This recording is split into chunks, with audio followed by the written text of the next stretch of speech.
يعني الكابتن حسين عموته ما كان موجود. يعني انا كلاعب، انا بحكي عن نفسي، انا كنت لاعب منتخب وطني وكنت لاعب في المنتخب الاردني. لو الكابتن حسين عموته ما درب المنتخب الاردني ما طلع اسمه بالطريقه هاي، ولا كانت اتهافتت عليه الانديه ولا المنتخبات عشان توقع معه. فاذا اللي عمل اسم للكابتن حسين عموته منتخبنا الوطني، منتخب الاردن، بالدليل وصوله لنهائيات اسيا وصوله لكاس العالم، وهو اللي عمل الاسم. اليوم انت عم تتكلم، انا ما بعرف كيف، يعني تصريح غريب بالنسبه للكابتن حسين. انا ما بعرف تصريحاته، انا بالنسبه لي انا ما يعني ما بتاثر علينا ولا بتاثر على لاعيبه المنتخب الوطني، واحنا عارفين شو سبب التصريحات. اذا كانت التصريحات عشان تهز لاعبتنا منتمين للشعار، للعلم الاردني، منتمين للاردن، وعارفين ان الجمهور كبير قاعد بيستنى فيهم. اكبر جمهور عم بشجع الان موجود في قطر هو الجمهور الاردني، وهو الوحيد اللي عم بيسكر شوارع قطر المنتخب الاردني. ياك مرضي وزعما هاد الاردنيين والله ما كيحشموا، ما عندهمش الوجه علاش يحشموا. اللي ما فيه خير راه ما فيه خير. نسولك انت كلاعب اردني، علاش قبل ما يجيو الاطر المغربيه والمدربين المغاربه شدوا المنتخب الاردني عمركم تاهلتوا لكاس العالم؟ علاش؟ وعمركم وصلتوا للنهائي ديال كاس اسيا؟ علاش؟ حتى جاو الاطر المغاربه والمدربين المغاربه وصلوا معكم للنهائي ديال كاس اسيا، اهلكم لكاس العالم، وهكاك وما فيكم خير. مازال حد الان دابا جمال السلامي هو اللي شاد المنتخب الاردني وغادي به مزيان، اهلوا لكاس العالم، وصلوا دابا للربع النهائي ديال كاس العرب، وهكاك ومازالين دايرين عليه الضوضاء ودايرين عليه القوق وما مخلينوش يخدم في راحته. راه مازال ماشي غير الصحافه ديالكم كنقولوا للصحافه انتم حتى اللاعبين. ها هو هذا راه لاعب قال لك اسيدي بان عموته هما اللي شهروه، هما اللي عرفوه، ما كانش معروف شحال هادي. ما شدش المنتخب المغربي، وصل به للنصف نهائي كاس العرب، كشد الوداد، خدا معاهم كنظن عصبه، كان مدرب في الامارات، كان معروف الصعيد العالمي. عاد جيتي انت كتهضر كتقول بان ما كانش معروف حتى شد المنتخب الاردني، راه هو اللي شد المنتخب الاردني وبينوا الواجهه وصلوا للنهائي ديال كاس اسيا. راه شوف، اللي ما فيه خير ما فيه خير، صلاة على النبي. الاخوان دابا غندوزو للحلقه ديال اليوم اللي غادي نشوفوا فيها واحد الصحفي سعودي اللي ما بغاش يتسرط له المغرب. قال لك سيدي بان المغرب غير مقنع، ما قنعوش المغرب كاع بتاتا، وربح سوريا الى حقاش سوريا دارت خطا كبير ورجعت للدفاع، ما خرجاتش تلعب كره. والصحافي واللي سميتك صحافي واخا انت ما عندك علاقه بالصحافه، وسوريا رجعت للدفاع حيت عارفه القوه ديال المنتخب المغربي. وكون كانت خرجت سوريا تلعب كره هزات شي 7 ولا 8. هذه باش ديرها في بالك. شي وحدين ما عندهم حتى علاقه بكره القدم وتيجيو تيبداو يحلوا ويصنطحوا، ما منين تيجيبوهم. المهم الاخوان ديالي بلا ما نطول عليكم الفيديو بلا ما نحرق لكم المراحل، نخليكم تشوفوا الفيديو رائع كيستحق المشاهده. ما تبخلوش علينا بواحد لايك، كومونتير، بارطاجيو الفيديو مع الاصدقاء ديالكم اللي كيشوفني لاول مره، ينزلوا ويشاركوا ويفعلوا زر الجرس باش يوصلوا كاع الجديد ديالي اخوتي، ونشوفوا الفيديو على بركه الله. اليوم احنا نتكلم عن مباريات اقصائيه. صحيح، مباريات اقصائيه، ابحث عن النتيجه، سجل جول وامشي، اعطيني النتيجه، تكسب ولا تلعب. هاي المباريات الاقصائيه. بس المغرب انا والله ادري زين وما سجلت وما سويت.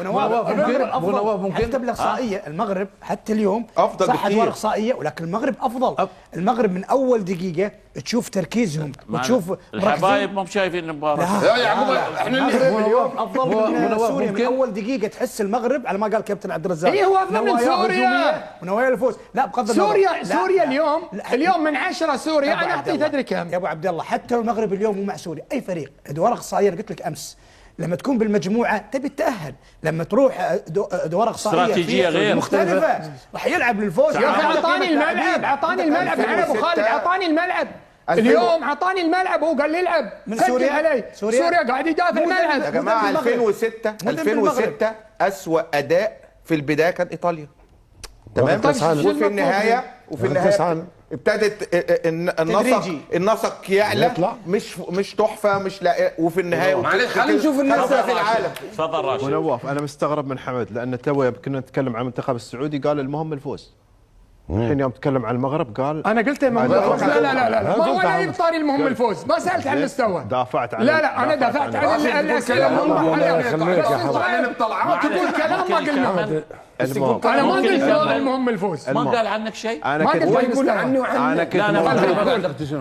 انا كنت موجود من يومين في الحلقه، من 3 ايام في الحلقه، وكابتن عبد الرزاق تكلم عن منتخب المغرب انه مش مقنع على المستوى الهجومي، لكن دفاعيا منتخب مقنع. منتخب اليوم بيدافع ضد سوريا. انا تكلمت عن اليوم. على فكره المنتخب المغربي صعد متصدر مجموعته جايب 7 نقاط، هدف واحد، صعد الدور نصف النهائي اليوم، بيتم اليوم الاخير في البطوله 300 دقيقه ما دخل شباكه اي هدف في اخر 300 دقيقه. اقنعك يعني؟ على فكره ولا لاعب من المنتخبات الاربع منتخبات سجل على المغرب، حتى الهدف الوحيد اللي دخل مرمى المغرب سجل المدافع في مرمى. نعم صحيح. زين، فاذا هاي الارقام اللي نحن تكلمنا عنها مش مقنعه، شو اللي يقنع؟ مو مقنع. انا اقول لك مو مقنع. انا حتى لما ارجع للتفاصيل مع السعوديه لعب الفريق السعودي الثاني. كيف تبغى المنتخب يقنعك يعني؟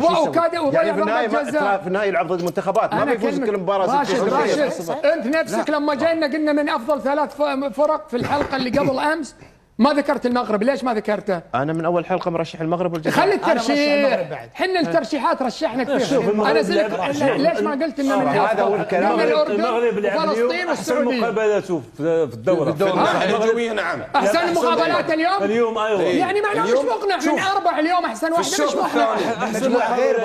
ايوه احنا واحد يا جماعه. كابتن انت كمدرب اسمح لي بس دقيقه ابو نواف. انت اليوم لما تقول لي العب 4 مباريات واحسن مباريات اليوم معناها غير مقنع. انت كمدرب دور المجموعات انت تقول اليوم مش مقنع. هو يقول لك اليوم افضل مباراه. لا انت تقول مش مقنع. ابو نواف تدري ليش؟ سوريا طول المباراه من اول ما لاعب دفاع ملعب ما له نيه هجوم، يبغى يودي المباراه ضربات الترجيح، صح ولا لا؟ ما لعب انه يبغى يفوز. معلش بعد اذنك، انت كنت قاعد هنا امبارح، كنت قاعد هنا، كابتن رزاق هنا وانا هنا. حمد راح قال ايه؟ انتوا ال3 ومعاكم خالد بتقولوا ان المغرب ما قدمش احسن مستوى. لا المغرب قدمت مستوى والمغرب ما اعرفش ايه والمغرب ايه. انا ايش قلت؟ خالد انا ايش اليوم؟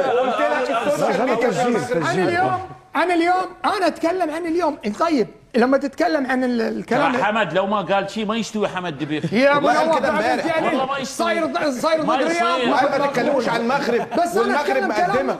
يا اخي رايي انا مش مقنع. انتوا لا زعلانين. خالد انت رايك مقنع خلاص. انا ما زعلت. انت غيرت رايك. انا ما غيرت. قلت حاجه امبارح. انا قلت شوف انا قلت اليوم احسن المغرب اليوم. خالد بدره خلاص تفضل يا كابتن خالد. حل العمل خالد. لا انتبه. خالد بدره. والله انا منبهر بالمنتخب المغربي على مستواه وعلى الاداء نتاعو.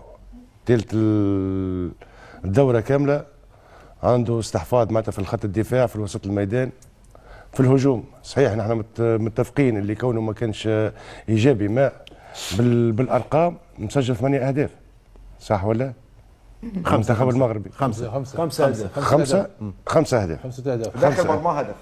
دخل مرمى هدف. معناتها فريق متكامل متوازن. المدرب قاعد يشتغل في شغل جبار. معناتها المنتخب المدرب بصراحه معناتها واقف على كل كبيره وكل صغيره، ما ثماش ولا معناتها بالخصوص معناتها ما بين الوسط والدفاع دائما معناتها مقفله الامور.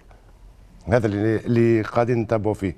اليوم المنتخب المغربي ما تقدم مستوى كبير في الشوط الثاني. الشوط الاول شفناه كلنا، ما كانش شوط اول كان ثم التوزيعات على الاطراف يمين ويسار معناتها كثير حاجات، اما كان التمركز نتاع المهاجمين ماهوش صح.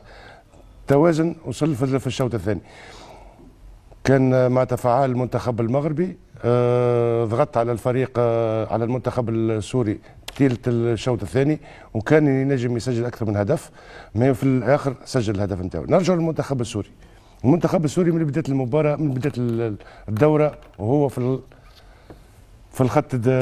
الخط الدفاع، وزي ما تكرم اللاعب السوري قال احنا جينا نحن فريق دفاعي قاعدين نلعبوا على المرتدات، كي نسجلوا هدف خلاص معناتها دائما عندنا دفاع قوي. الى متى مش تقعد بالكيفيه هذه وانت تلعب في مستوى هذا في مستوى معناتها باش تقعد دفاع لابد باش تتسجل لك هدف، صح ولا عبد الرزاق؟ صحيح.